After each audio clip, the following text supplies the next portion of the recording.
ایک بزرگ تھے، یہ نہر کنارے وضو کر رہے تھے تو کئی دنوں کے فاقے تھے۔ کیا دیکھا کہ پانی کی سطح پر بہتا ہوا ایک خوش نما سیب آیا تو اشتہا غالب ہوئی، اس کو پکڑا اور کھا لیا۔ جب کھا چکے تو پھر خیال آیا یہ تو میرا تھا ہی نہیں، یہ تو مال لقطہ تھا، تو میں نے اس کو کھا لیا، اب اس کا مالک کیسے ملے؟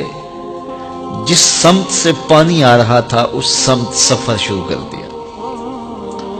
کئی دنوں کی مسافت کے بعد دیکھا کہ ایک باغ ہے جس کی شاخیں اس پانی کی طرف لٹک رہی ہیں۔ سمجھ گئے کہ یہیں سے گرا ہوگا اور میں نے کھا لیا۔ خیر باغ میں پہنچے، مالک سے ملے، کہا کہ یوں میں نے ایک سیب کھا لیا ہے اور میرا غالب گمان یہ ہے کہ اس باغ کا وہ سیب تھا، تو میں معافی مانگنے آیا ہوں، یا پھر بتائیں کہ اس کا ہرجانہ کیا ہوگا۔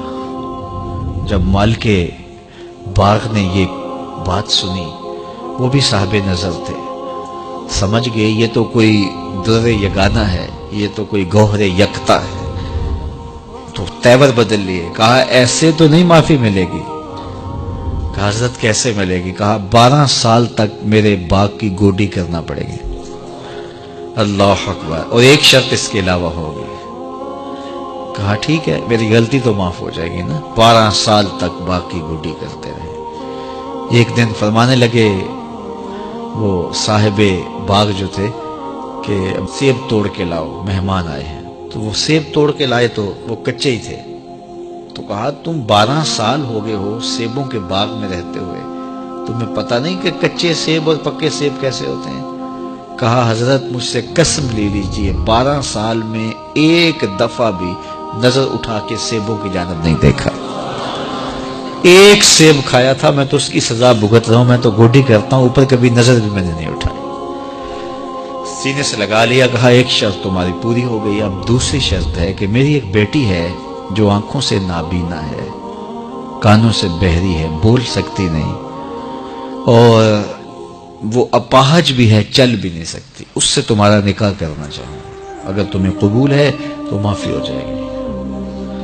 کہا ٹھیک ہے جی قبول ہے، میرا گناہ معاف ہو جائے، میں زندگی کاٹ لوں گا، کوئی بات نہیں ہے۔ خیر نکاح ہو گیا۔ کہا کہ یہ کمرہ ہے، یہاں آپ کی زوجہ آپ کی منتظر ہے۔ جب وہاں گئے تو ایک خوبرو دوشیزہ منتظر تھی، تو فوراً پلٹے کہ میں غلطی سے کسی اور کمرے میں آ گیا ہوں۔ پلٹتے ہوئے دروازے کی چوگاٹ سے سر پھٹ گیا، خون بہنے لگا۔ جب باہر آئے تو صحن میں پہنچے تو وہ بزرگ وہاں تھے۔ کہا کیا ہوا؟ کہ حضرت ایک غلطی کی سزا اتنی کاٹی، اب کہیں دوسری غلطی نہ ہو جائے، وہ تو کوئی اور ہے خاتون۔ کہا وہی تمہاری زوجہ ہے۔ تو میں بتاؤں کہ وہ بہری کیوں ہے؟ آج تک اس نے غیر محرم کی آواز نہیں سنی۔